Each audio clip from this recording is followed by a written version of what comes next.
नहीं, ऑक्सीजन तो इन्होंने खुद बंद करी है। यहाँ मायावती जी की सरकार ने 2 हॉस्पिटल बनाए थे, उसमें ऑक्सीजन के प्लांट ही बने थे, ये इन्होंने बंद कर दिया। वे क्यों नहीं चलाते? तो अपने उसको व्यवस्था को अपने आप बंद कर दे रहे हैं। सरकार का तो ये जो पिछली सरकार कुछ काम अच्छा करती है और अगली सरकार आने पर अपना नाम दिखाने के लिए उसे बंद करके फिर दोबारा चलाते, ये इनका एक्चुअल और क्या है। जो आज अस्पतालों में जो मरीज जा रहे हैं उन्हें जगह नहीं मिल रही हैगी, ऑक्सीजन नहीं मिल रही हैगी, तो सरकार ने 1 साल से क्या किया? ट्रक तो आप भी नहीं जाने देते। कहाँ ट्रक रोक रहे हैं? किसका ट्रक रोटा? किसान तो यहाँ बैठे हैं, रास्ते पे खोल रखा है, एक तरफ का रास्ता खोल रखा है, एक रास्ते पे तो बैठे हैं हम यहाँ। कांग्रेस ने आज तक किसानों को नहीं बेचा था, देश को नहीं बेचा था, वो उन्होंने बेच दिया। और ये कहते हैं ना डबल इंजन की सरकार।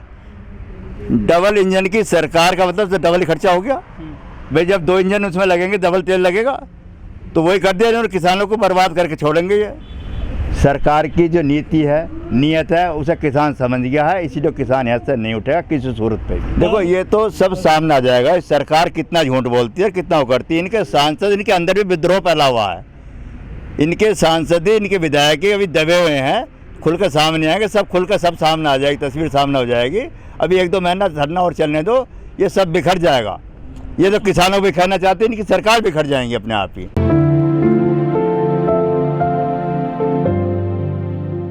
कैलाश जी, 5 महीने हो गए किसान आंदोलन को, कुछ सफलता आपको मिली है 5 महीने के दौरान अभी तक किसान कानूनों को लेकर?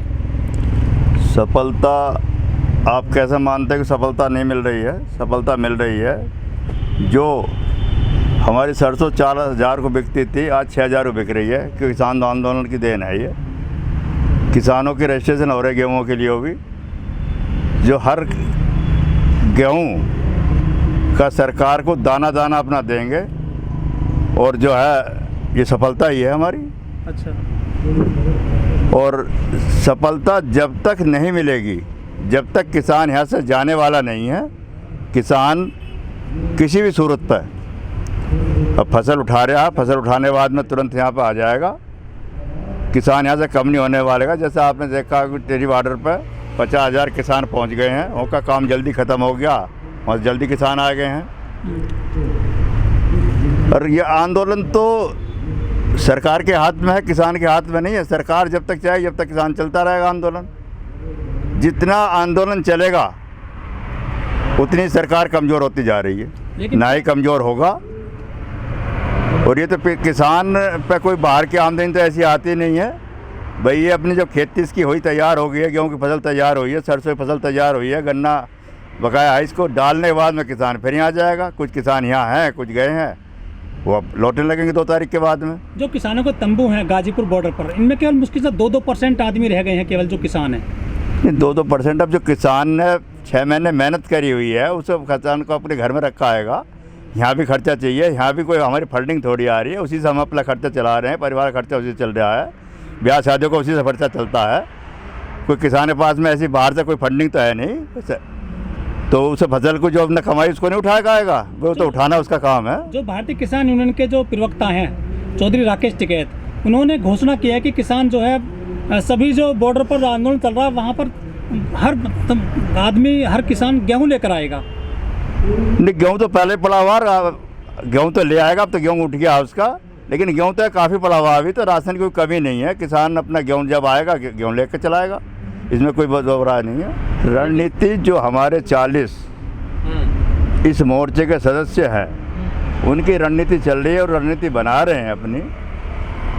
अब सरकार अपनी रणनीति बनाती रहे, सरकार ये मानती रहे कि आंदोलन कमज़ोर है, हम तो इस बात को नहीं मानने के। वो तो किसानों को क्या क्या कह रही थी, माओवादी कह रही थी, आतंकवादी कह रही थी, खालिस्तानी कह रही थी, क्या क्या नहीं कहा सरकार ने। तो सरकार की बात थोड़ी। और फिर दूसरी चीज़, एक चीज़ मैं और बताना चाहूँ आपको भाई, जो सरकार ये विपक्ष में थी, जो ये कह रही थी, हम वही तो मांग रहे हैं। 2011 में प्रधानमंत्री, जो आज प्रधानमंत्री नरेंद्र मोदी हैं, ये जब मुख्यमंत्री गुजरात के थे, तब इन्होंने प्रधानमंत्री मनमोहन जी को चिट्ठी लिखी थी और उसमें कहा था कि MSP पे कानून बनाओ। वही हम कह रहे हैं, कोई हम नया तो कुछ कह नहीं रहे। विपक्षी सुषमा स्वराज जो थी, उन्होंने कहा था कॉर्पोरेट अगर लाओगे किसान बर्बाद हो जाएगा। वही हम कह रहे हैं भाई, कोई हम नई चीज़ तो कह नहीं रहे। जो इन्होंने कहा था विपक्ष में रहते हुए, वही हम कह रहे होंगे। अब उसे क्यों नहीं मान रही है, अब ये जाने इस बात को। तो एमएसपी तो है। नहीं, एमएसपी कहाँ है? एमएसपी है, थी, है, रहेगी, इसका कोई सवाल थोड़ी। इस पर कानून बनाने से क्यों डर रही सरकार? कानून तो बना हुआ है ना पहले से। तो क्या कानून बना हुआ? कि गेहूं पे आपको एमएसपी नहीं मिलता। नहीं, एमएसपी क्या मिलता है? 1975 का रेट है। हाँ। 1975 का है, चंद किसान बेच पाते थे। धान की हालत मैंने देखी, क्या का वो भी उसमें था। मक्का क्या रेट बिकी? तो उसी की मांग करो ना कि हमारी खरीद की गारंटी दो। नहीं, खरीद और कानून में यही तो है भाई, कोई भी आदमी खरीदे जो एमएसपी भाई मिनिमम प्राइस चाहिए, ये सरकार ही तय करते हैं, हम तो तय भी नहीं करते इसे भाई। हम तो उसी पे कह रहे हैं, इसी पे कानून बना दो जो तुम तय कर रहे हो, और हम कुछ कह रहे हैं। ये कोई ऑप्शन नहीं है, ये विकल्प ये हैं, ये समझ लीजिए। जब मंडी से बाहर ये ऑप्शन देंगे, 1 साल का अच्छे भाव में खरीद देंगे। मंडी में जो व्यापारी बैठा था वो अपने घर चला जाएगा। जब मंडी पूरी तरह बंद हो जाएंगी तब मनमाने रेट से खरीद देंगी। ये ऐसे ही कहते हैं कि ज़मीन की क्या गारंटी है कि ज़मीन कहाँ जा रही किसान की? ज़मीन तो वहाँ जाएगी, कॉर्पोरेट तो जा आएगा। एक किसान को अगर उनने इनसे समझौता कर लिया, उसे अच्छा मुनाफा हुआ, तो सभी किसान जो सोचेंगे इसे अच्छा मुनाफा हो रहा है तो हम भी इसमें। तो ये तो सब भ्रम है। अरे किसान अब समझ गया इनके झाल में नहीं आएगा, और जो किसी सूरत पर जब तक ये कानून वापस नहीं होगा, एमएसपी पे गारंटी नहीं बनेगा, तब तक किसान ऐसे जाने वाला नहीं है। लेकिन देश में महामारी फैली हुई है, थोड़ा सोचना चाहिए आपको मानवता के नाते। नहीं, महामारी 1 साल हो गया इसे, सरकार क्या कर रही है? क्या है? लेकिन बीजेपी के जो मंत्री हैं, जो कार्यकर्ता हैं, नुमाइंदे, वो कहते हैं कि हमने गड्ढे भरे हैं, जो कांग्रेस सरकार ने 70 साल गड्ढे खोदे देश में। नहीं, गड्ढे थे कहाँ? गड्ढे तो इन्होंने खोद दिए। अब आज तक कांग्रेस ने कोई चीज़ बेची तो नहीं थी, इन्होंने तो पूरा देश बेच दिया। अब किसानों को बेचने जा रहे थे, किसान इसलिए बैठा है यहाँ।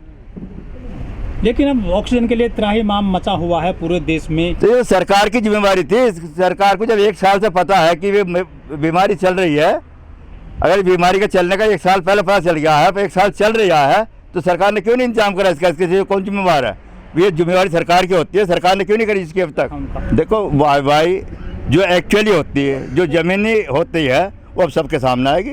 क्या क्या वाई है, ये सब आ गया, सामने आ गया सबके।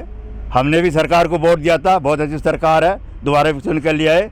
इन्होंने वादे करे कि जो काम कांग्रेस ने नहीं करा वो काम हम करेंगे, तो वही काम इन्होंने कर दिया। हमारा एक रिश्तेदार बीमार हो गया मेरठ, मैंने वहाँ फ़ोन करा तो उन्होंने कहा साहब हमारे यहाँ ऑक्सीजन की कमी है, हमारे यहाँ बेड नहीं है, हम इसी सूरत में नहीं रख सकते इसको।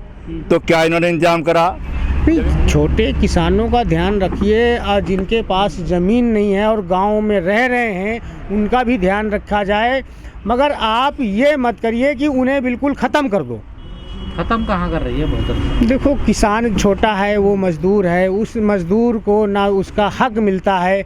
अब किसान जो आज आंदोलन पे बैठा हुआ है, जो 15-20 बीघे वाला किसान है, क्या वो मंडी में जाता है अपना अनाज बेचने ले जाता है? बीच में दे देता है? नहीं, अगर उसका देखो, जो सरकारी मान लो जैसे ये खरीदारी होती है, 4-6% ये खरीदारी हो जाती है, और उसमें छोटा बड़ा जो भी मौके से गया वो बेच लिया, जो ढीला रह गया उसका खरीदा नहीं जाता है। पंजाब और हरियाणा, यहाँ एमएसपी पे पूरी खरीदारी होती है पूरी तरीके से।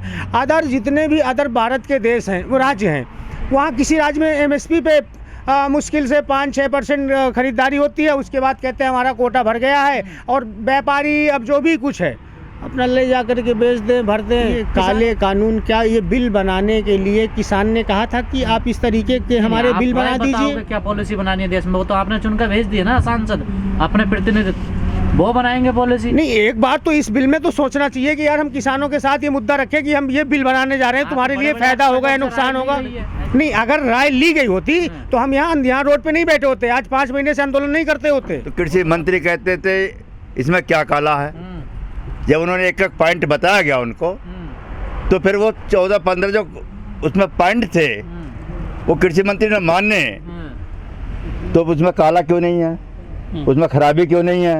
वो तो आपकी तसल्ली के लिए उन्होंने नहीं, तसल्ली क्या है? आप नहीं मानते तो हम इन्हें चेंज कर देंगे। नहीं, चेंज क्यों कर देंगे? हम तो कह रहे शहर बना के दोबारा बना दो उसको। भाई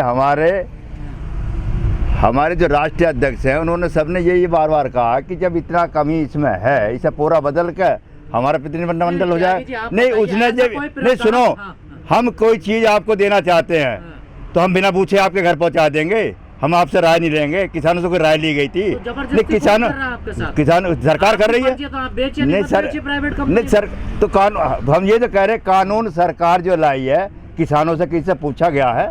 इस सरकार ने तो आपको विकल्प दिया, सरकार यही कह विकल्प रही है। तो विकल्प हम विकल्प सरकार का नहीं मानते। तो मत लीजिए, मत बेचिए, आप अपनी सरकारी मंडी बेचिए। सरकारी मंडी सरकारी मंडी रहेंगी कहाँ? सरकारी मंडी कहाँ रहेंगी? जियो का था, इन्होंने जियो का वो चलाया था, फ्री में दिया 1 साल लो। अब क्या हुआ? जियो का सबसे महंगा वो कर रही है, क्यों जियो के टावर तोड़े गए? बीएसएनएल का है आपके पास? बीएसएनएल नहीं, बीएसएनएल क्या है? बीएसएनएल का इसका तो सरकार का जो पाखंडपन आता है वो सबके सामने आ जाएगा, ये सब तस्वीर सामने हो जाएगी।